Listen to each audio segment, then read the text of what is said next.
The New York Giants kick off OTAs this week, and I have a look at the top storylines that are expected to set the stage for summer training camp. That's coming your way next on the Locked On Giants podcast.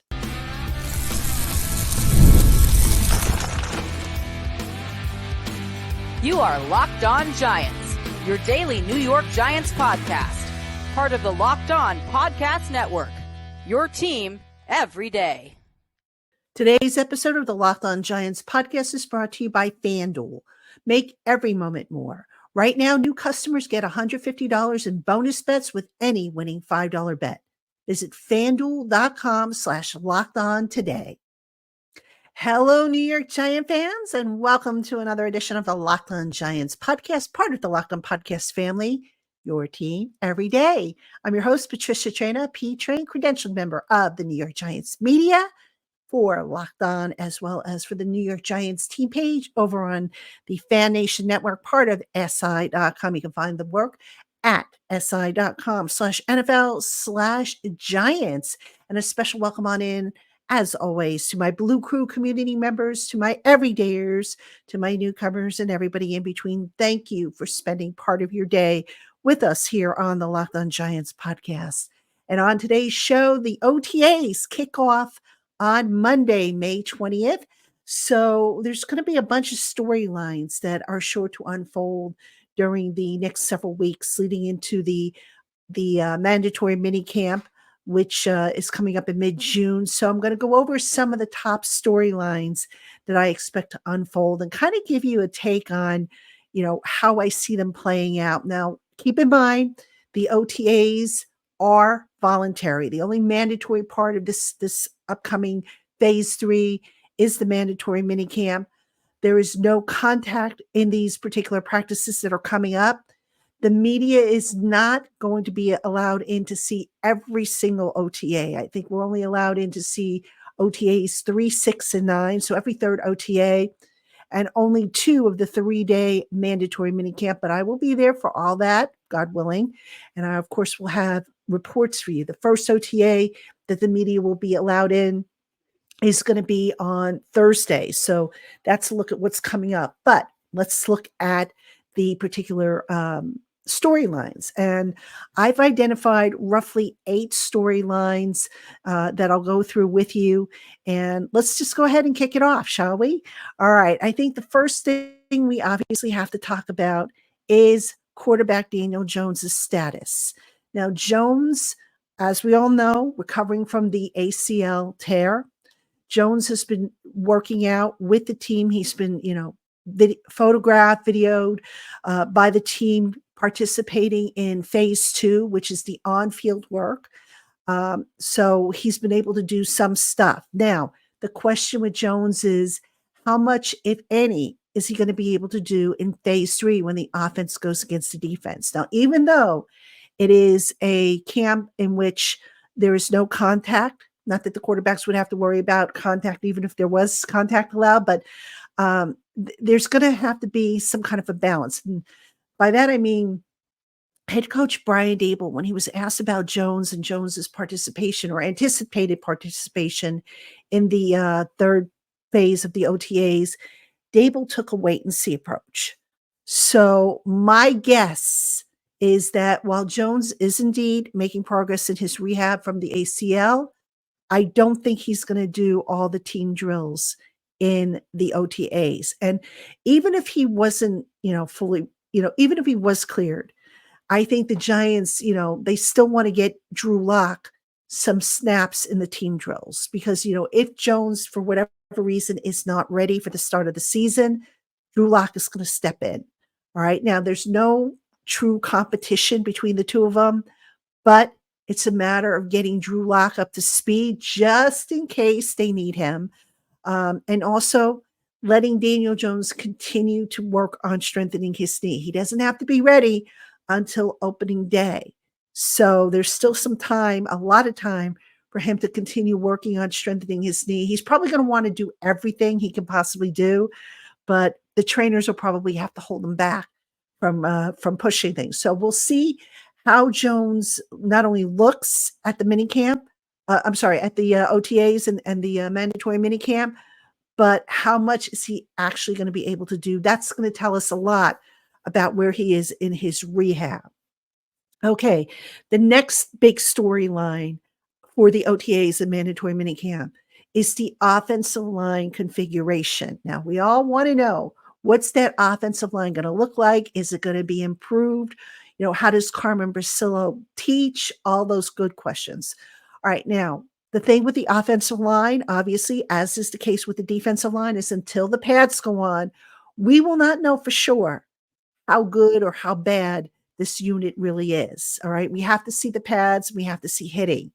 But what we can tell with the offensive line is, what is the configuration plan? What's going to be the first team, or the opening iteration of the first string offensive line? We know that Andrew Thomas is set at left tackle. John Michael Schmitz is set at center. What we do not know, however, is, will Evan Neal be good to go? Brian Dable said that Evan Neal was still working with the rehab group during the second phase of OTAs. I'm sorry, the second phase of the off-season program. So is Evan Neal going to be able to take his full workload, or is he going to split with Jermaine Illuminor, which is what I think is going to happen, by the way. So then that leaves the question about guards. Who are going to be the guards? We know that John Runyon Jr. was signed to be one of them. Is he going to play on the left side or the right side? And the answer to that is, well, if Jermaine Illuminor has to take all the team drills at right tackle, my guess is that Runyon will play the right guard position. And as for left guard, maybe we're looking at Aaron Stinney getting a look at that position. So really, how is that unit going to shape up? Hopefully the Giants don't do what they did last year, which is basically kept flip-flopping guys and trying out different combinations right up basically until the week 1 game against the Dallas Cowboys. Just can't do that. I mean, at some point you want to lock in who your starters are going to be and let them gel. It doesn't have to be, in these next few weeks, but, they want to get an idea, obviously, of who can do what. And also with the offensive line, it's important to take a look at and see how they are potentially cross-training these guys. So who's playing second team? Where's Joshua Zudu playing, for example? Where's Marcus McKeithen playing? Is Illuminor going to play guard and tackle? If Evan Neal is cleared, is he going to play guard and tackle? So that's all stuff that we want to take a look at as well. All right, cornerback 2 is another storyline. Now, Brian Dable, interestingly, at the rookie minicamp, volunteered a little snippet in which, when he was asked about cornerback 2, he mentioned that they have confidence in Cordell Flott. Cordell Flott last year, the slot cornerback, the primary slot cornerback for the team.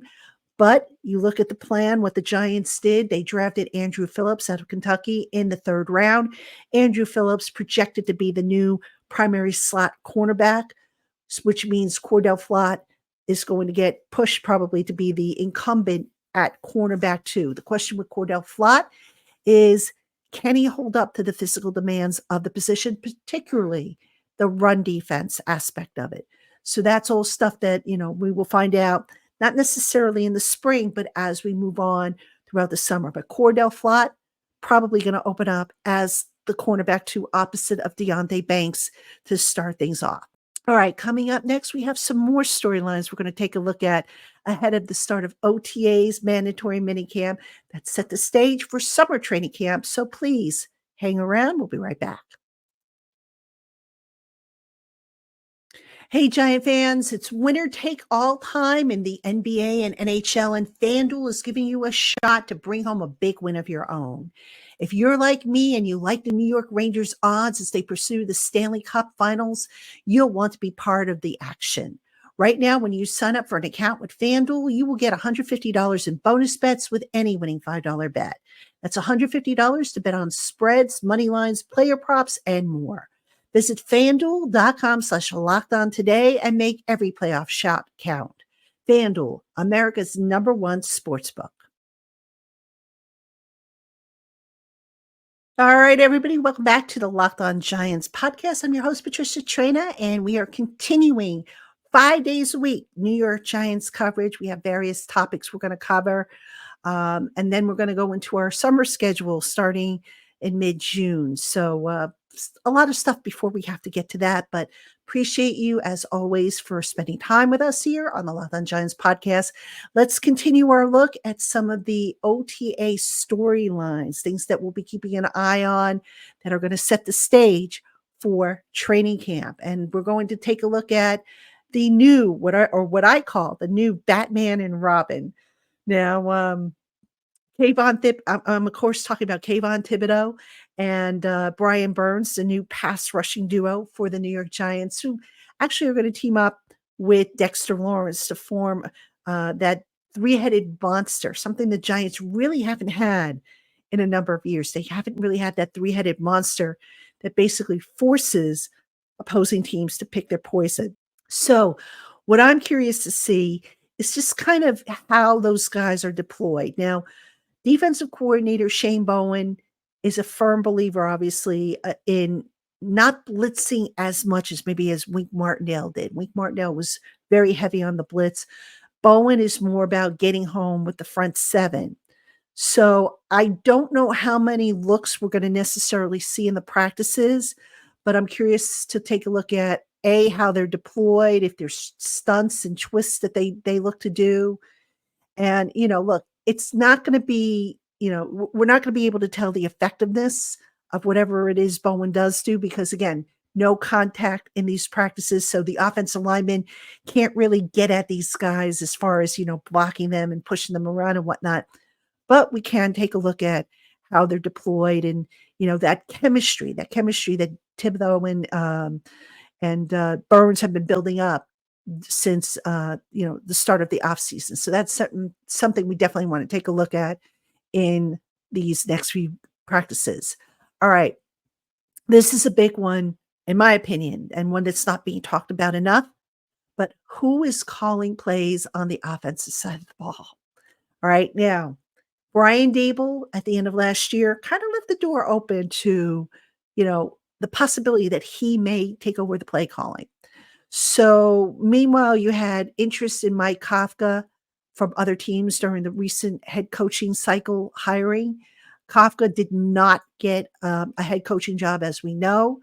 All right. But when he returned to the Giants, he did get a promotion. So he is now the assistant head coach in addition to the offensive coordinator. Now, at the rookie minicamp, Dable was spotted calling plays. He had the play card. He had the headset on. He was standing behind the huddle. He was calling the plays. Will he continue to do so this spring? I still say that that's the direction it's headed to. The reason why I say that is twofold. Number one, I think the first couple of years, Dable, as a new head coach, kind of wanted to get his feet firmly planted on the ground, kind of get used to everything, not have to worry about, play calling on top of all the other new responsibilities that he was facing. So I think after 2 years, he's probably more comfortable in his role as head coach, to where now maybe he feels he can take on the play calling. And look, let's face it, this is a big year coming up for the Giants.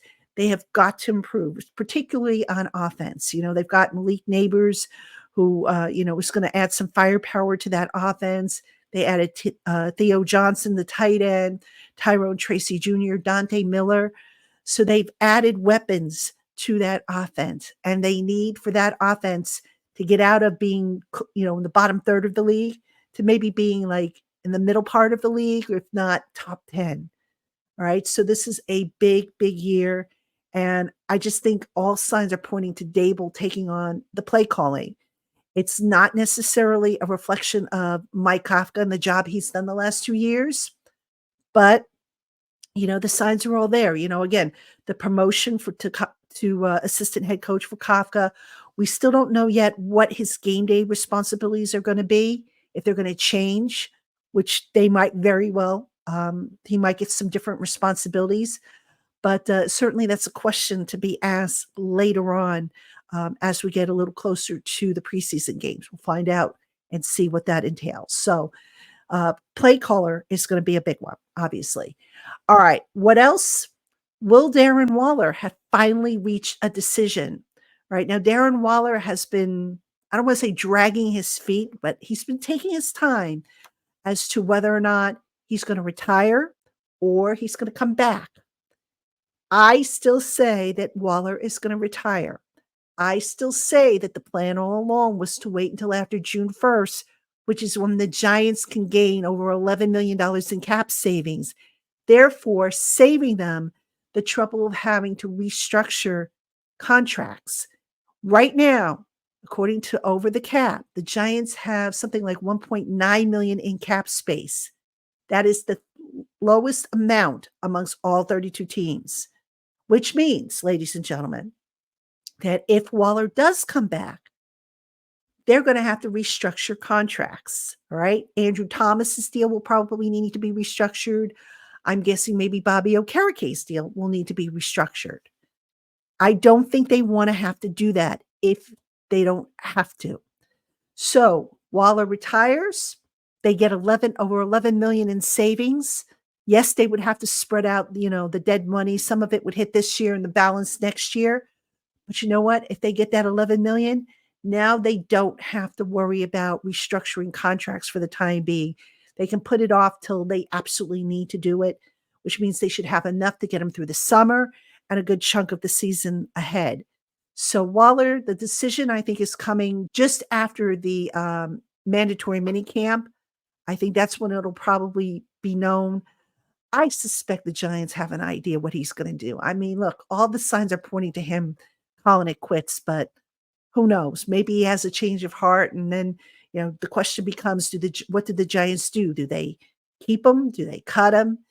Because they want to get obviously Theo Johnson on the field. They want to, see Daniel Bellinger in year 3. They want to get some of these young other guys that they have. Either Jack Stoll or Chris Manhertz, and get them up to speed. So really, they need to figure out what they're going to do at the position. I think Darren Waller, though, does call it a career. All right. Along those lines, speaking of guys who may or may not show up, what's going to happen with Darius Slayton? All right, Darius Slayton, wide receiver, who has kind of been the de facto number one receiver, even though he's really not considered a number one receiver, but he has led the team in receiving yardage the 4 of the last 5 years. So he's been sitting out because he wants a contract extension, right? Slayton last offseason, not this past one, but the one prior, signed a 2-year extension. He is now looking for another extension for some financial security, and as such, he's been staying away. Now, remember, folks, the OTAs are voluntary. So Slayton does not have to technically show up, okay? Where he does have to show up is for the mandatory minicamp. That is where he has to show up because he is under contract. If he doesn't show up, he's subject to fines. So, that being said, will Slayton continue to stay away from the team during the OTAs, or will he show up? Now, you got to figure that Malik Neighbors is now going to be the number one receiver, the first-round draft pick, and Malik Neighbors will probably cut into some of the snaps and some of the targets that Slayton has gotten in the past. I do not get the sense that Joe Schoen wants to redo that contract or extend it, just a gut feeling. I still wonder if perhaps at some point, if everything falls into place, if maybe the Giants look to trade Slayton, maybe as we get a little closer to the trade deadline. Of course, it's all going to depend on, obviously, injuries and, not just on the Giants, but also around the league. So I just wonder, what Darius Slayton's future is. I have a feeling that this would be it regardless. This year coming up is it for him, regardless of what happens. But whether or not he finishes the season with the Giants or he's traded or something else happens, that's what we need to find out. But so if the Giants are putting in, new wrinkles into the offense, it helps if you have everybody there, especially everybody who is under contract. So we'll have to see what happens with Darius Slayton. He's been a good soldier for the Giants, a true professional. I totally get where he's coming from in terms of wanting stability moving forward, but we still need to see, what happens because I don't see the Giants, cutting into Malik Neighbors' potential targets to appease Darius Slayton or any of the receivers for that matter on the roster. All right, coming up next, a few more OTA storylines. So please hang around. We'll be right back. Hey, Giant fans. So, with the dead period coming up in the NFL calendar, I'm really looking forward to catching some shows and concerts in my local area. And no matter what I end up choosing, I never have to worry about being shut out thanks to Game Time. With Game Time, there are always great seats available at competitive prices. Game Time offers last minute deals that can save you even more, and they take away the guesswork that comes with the buying experience. Game Time offers clear seat views and event cancellation protection. Plus, if you find tickets elsewhere in the same section and row for less, Game Time will give you 110% of the difference. So go on and take the guesswork out of buying tickets with Game Time. Download the Game Time app, create an account, and use the promo code LOCKEDONNFL for $20 off your first purchase. Last minute tickets, lowest prices guaranteed. Terms apply. All right, everybody, welcome back to the Locked On Giants podcast. I'm your host, Patricia Traina. And again, thank you for spending part of your day with me. Appreciate you. And we are talking about OTAs. They start today, May 20th. And as always, there's storylines that we want to follow. So let's continue. We have a couple more that we'll talk about. And we'll start that off with the running back rotation. Now, obviously, this will be the first OTA without Saquon Barkley on the roster. And yes, I know Saquon Barkley wasn't in OTAs last year. I get that. But you knew that eventually he was going to come in and he was going to sign. This year, no Saquon Barkley. He's off with the team down the turnpike, the team that shall not be named. So that being said, the Giants are going to more of a committee approach. And to that end, they, of course, signed Devin Singletary, who in each year he's been in the NFL has been the rushing yardage leader for his teams, first with Buffalo and then with Houston last year. So you figure he's going to be the lead member of the committee. But who's going to be number 2 and number 3 and so forth? That's where the question mark is. All right, so let's take a look at the candidates. You have Tyrone Tracy, the 5th round draft pick. You have Dante Miller, a.k.a. Turbo Miller. You have Gary Brightwell, Deshaun Corbin, and Eric Gray, who was a draft pick last year. So how is that rotation going to shake out? Who's going to be RB2 behind Devin Singletary?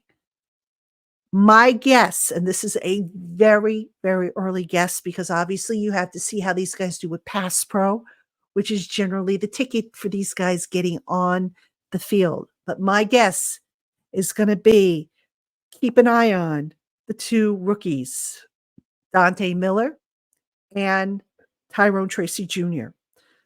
Now, here's the other thing to factor into the equation. The kickoff return role.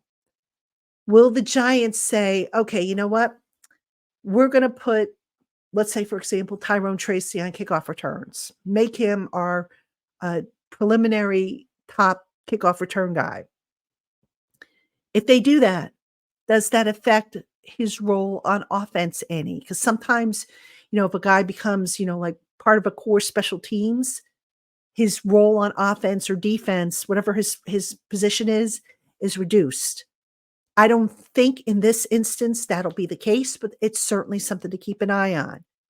Where will Eric Gray fit in? Eric Gray kind of had a forgettable rookie season last year. Not all his fault because, again, the coaching staff last year, their insistence on making him a kickoff returner,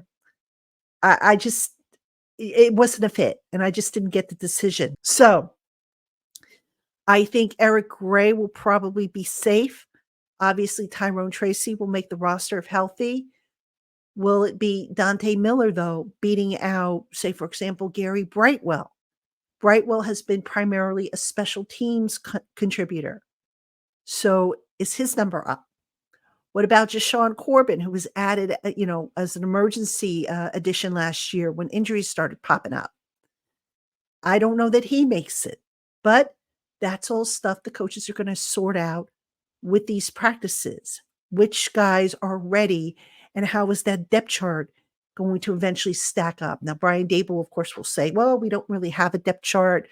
We have a rep chart, but, we're talking semantics here, obviously. So we'll see how the running back position stacks up. And then finally, ladies and gentlemen, how are the rookies going to be integrated with the veterans? Now, the rookies have been working with the veterans at their respective position groups during phase 2 of the offseason program. Phase 2 is basically you can work on the field with your position coach, but it's not offense versus defense. Phase 3, you're going to see offense versus defense. So, for example, how will the running backs fare against, the linebackers? How will Malik Neighbors do against if he goes up against Deontay Banks? Now, again, you don't have contact. You're not wearing pads, so you're not going to see the physical stuff in these practices. But you can watch to see if guys are going to beat guys, in coverage, for example. How will Tyler Newman, who is projected to start at safety alongside of Jason Pinnock, how will he function? What role will Dane Belton have in the defensive secondary? What about, Darius Mawasa? Where will he fit in? So many questions. Now, if I'm not mistaken, the rookies cannot participate until their college classes are done, which I think most of the college classes are done now. And if I'm not mistaken, I think they also have to be signed in order to partake in the OTAs and the upcoming mandatory minicamp. Unless they, they can also sign a waiver, which would allow them to participate. But I believe they have to be under contract. Right now, I believe the Giants have, I want to say, is it 3 or 4? I'm not sure. I think they have most of their guys under contract. So I think they've got 4 of them. I think Newman and Theo Johnson are the only 2 that aren't under contract, if I remember correctly. But that'll take care of itself. I mean, everything is slotted, so I don't anticipate, that taking forever. But anyway, how they're going to integrate, and not just those guys, not just the draft class, but the undrafted free agents that the Giants added. How are they going to fit into the equation? What kind of look are they going to get? What kind of roles are they going to be asked to play? So all of that is going to unfold. Now, we'll get some answers. We won't get any final answers, but we'll see how it all kind of shapes up. And of course, like I said, I will be at the OTAs. I will be at the mandatory minicamp. I will bring you all the information. I'll give you all my observations on all these stories, plus whatever else pops up. And we'll see if we can't even get an interview or so here on the podcast. So that's going to do it for us on today's Locked On Giants podcast. As always, thank you for tuning in, spending part of your day with me. And I will see you again tomorrow, Giant fans.